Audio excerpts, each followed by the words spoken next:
everyone, it's Claire and Brenna, and welcome back to our YouTube channel. Action. Okay, hey everyone. It's January 23rd, 2020, and we are posting for the first time in 3.5 months. We're filming in our friend Hadley's room. She's right here. Hi. And because it's brighter off in the background, it's cuter. We're going to explain where we have been And what has happened to us in the last 3.5 months. Because obviously by the thumbnail, you're like, Brenna almost died. Yeah, it's true. I did. So we're going to explain that. So let's get going. So when we last posted the video of Aldi, we then left about 3 days later to come out to Cincinnati for my second part of the surgery from our vlog in September, which you can watch. The link will be in the description. But we came out here on October 19th. We left home October 19th, 2019. Into town on October 20th, and we checked into the McDonald house. And then on October 23rd, I had my metal stent trial. So, hey guys, so it is Wednesday, October 23rd. So today I have my stent placement in my airway. And then I'm gonna be inpatient for a week just to monitor me, make sure nothing happens. But I'm going back in like 10 minutes. We've had people in this room all the time, so I haven't had a chance to film. But I have my IV, swag, thriving. But yeah, so we will see you guys later. Okay, see you guys later. What that was is my doctors placed a metal stent in my airway to see if holding and supporting my airway and putting it in a fixed position would work and would help me breathe better. It was during this week-long stent trial when we all realized that having these stents really helped me and it really helped me breathe better. My doctors decided to actually keep the stents in longer because they realized that keeping these stents in would let scar tissue grow a little, which would help the future surgery in the long run. That is when the surgery was scheduled for November 29th. So you're a surgeon, I just want to film this really quick. Like, I think I always show like a positive side and I'm always so happy and at ease, but like in the end, like I'm not. I'm in pain and I'm uncomfortable, and I think it's important to show you guys like how I actually feel. I never wanted this, but I have to because I can't breathe. But I just wanted to film it because I thought it was important. When they discharged Brenna from the hospital after the week-long stent process trial, we were just told that we couldn't go out of a 30-minute radius of the hospital in case something happened to the stents. Because the stents were not secured in my airway, replaced and expanded, so there was nothing holding them in. So it was during that time when Brenna was discharged up until she had the surgery, their major surgery. She was having doctor's appointments and scopes every week to check the stents, make sure they hadn't moved, and to make sure that they didn't need to come out early, that she was doing okay. I was doing okay with them. But it was during that time when we were with our friend Hadley, who's right here filming. Say hi. Hi. But it was during this time when we were kind of in this holding pattern that we really got to explore Cincinnati in a way that we've never been able to before. We were pretty much going out every weekend exploring Cincinnati with Hadley. We were going to the Cincinnati Contemporary Art Center. Go.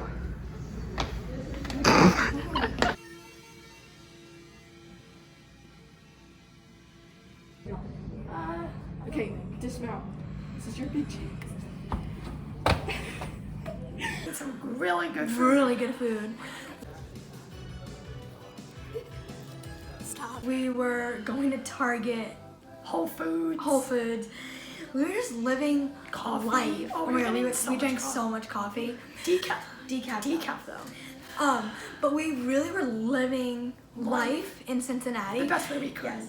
And it was so much fun. Claire. After we pretty much had this whole month of exploring Cincinnati.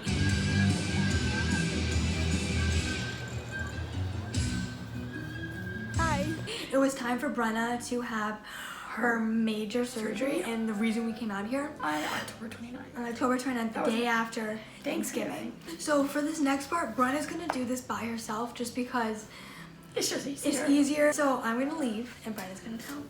Goodbye. So this is my part to explain my surgery and what happened and how I almost died. So let's get started. So I decided to film my section over again because I realized when I was editing it that it was very choppy because I was having a really hard time pulling the information out of my brain in that very moment. And Claire was talking the entire time. So I wanted to refilm it so there was no talking, and it just sounded a lot better. And then to make it even better, I wrote down exactly the timeline that I want to talk about so that I don't have to pull it out of my brain. So let's get started.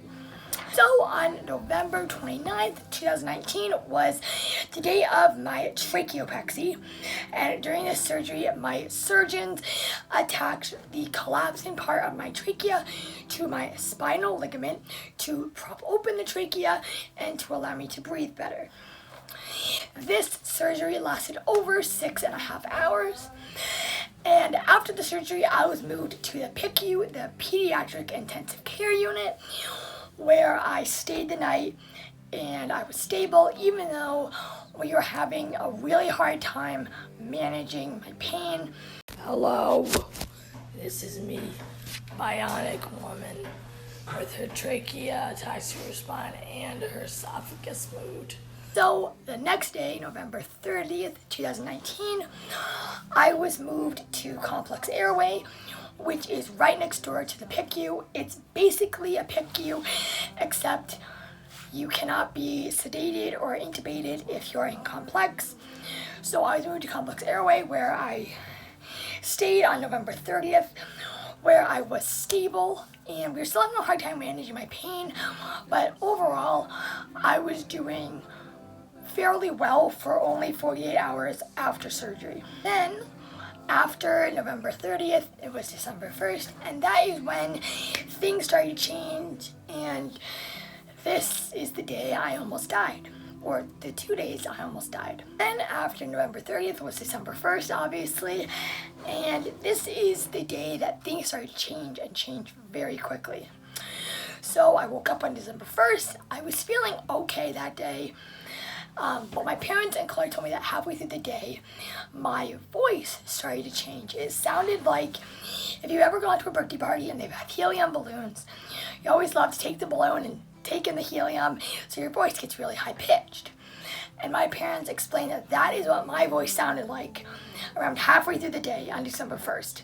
I decided to get a really high-pitched voice and we didn't know why. After my voice started to change, we went through the rest of the day, and then as around midnight when I started to get ready for bed and fall asleep, my parents realized, and Claire obviously realized that when I was actually falling asleep that I started desatting to like 93, 92, 91, and they were really concerned about this because I had been really stable up until this moment. I was satting like 98, 99, even with all of these narcotics running through me. I was satting really well. My parents and Claire woke me up, and my mom suggested maybe just try to clear my throat because I still had the stents in my airway, and we thought maybe there was just something caught in the stents and that was making me desat. So I cleared my throat just like this, and all of a sudden my right side of my face, my cheek, this whole side, my neck, my chin blew up. My eyes swelled shut, and that is when ENT was paged and I got a chest x-ray done because they didn't know what was going on, and that is where the chest x-ray diagnosed me with a large right pneumothorax, which is a collapsed lung. So after my pneumothorax was diagnosed, my surgeon was paged and the medical response team was paged, just because how quickly I was deteriorating. I was desatting into like the 70s, the 60s.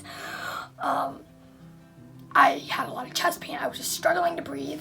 I was moved from complex airway right next door to the PICU, where they performed bedside surgery and placed a chest tube at 2 o'clock in the morning, which helped me breathe. I'm very lucky that I do not remember them placing the chest tube. They gave me very strong medication, but after that medication wore off, out of all the surgeries that I've had in my life, that was by far the worst pain I had ever felt in my life. It felt like my chest was just on fire. I'm very fortunate for it because that chest tube saved my life. Without it, I would have died. A collapsed lung is very deadly and it can kill someone very quickly if it's not treated, and I'm very fortunate that I was in a great place for it to happen and a great place to be treated for it. So, now we're going to go back to the regular scheduled program. This is where Claire is going to come back in and explain what happened, a little bit of what happened to her, because this has been a crazy, crazy few months. So come in, Claire. So when we got out here in October, I had tonsillitis and I was really sick and I didn't feel good. Tonsillitis again in December. And because we were out here and I couldn't go to my doctors back home, I ended up going to urgent care, where they diagnosed me with tonsillitis and they said that I need to get my tonsils out. So on December 27th, I got my tonsils and adenoids removed while Brenna was having a scope. So we both had surgery on the same day. So after I got my tonsils and adenoids removed, I was in a lot of pain. I was having excruciating ear pain. But the thing that happened on January 3rd is something that we weren't expecting. When I woke up on January 3rd, I was in excruciating ear pain, but I was also in excruciating lung pain, just on my left side. And that morning, I kept telling my parents, my lungs really hurt. I'm having a little trouble breathing. I feel like I'm gonna pass out. So during Brenna's surgery, they decided to remove the stents, and because of that, she ended up staying overnight in the hospital. So when Brenna was finally brought up to complex airway, where she would be spending the night, my parents finally decided to, hey, let's figure out what's wrong with Claire now. So after telling my parents, they decided to bring me down to urgent care.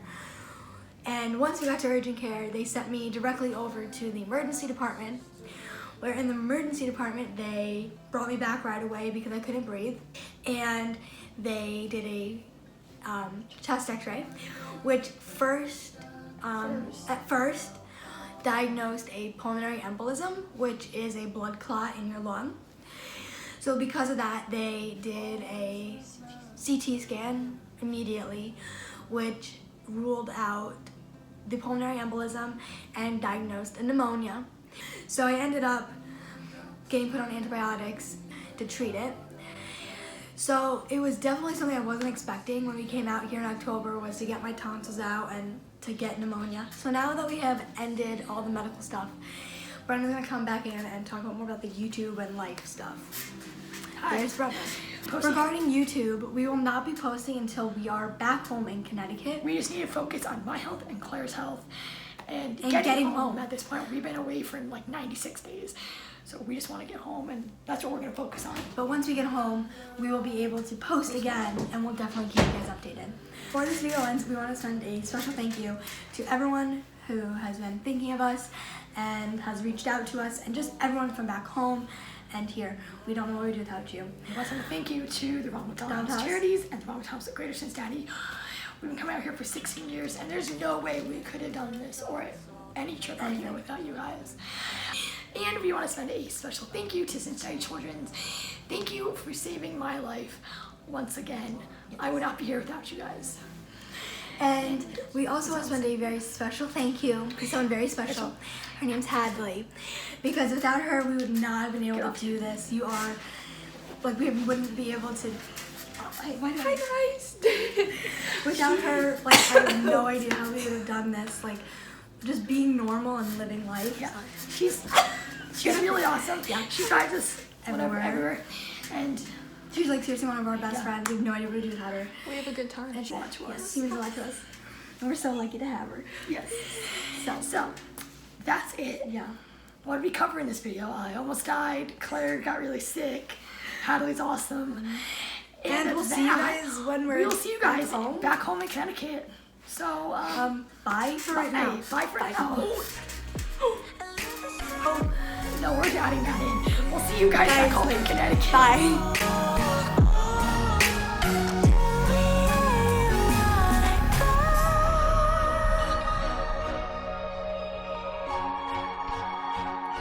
I love the strong.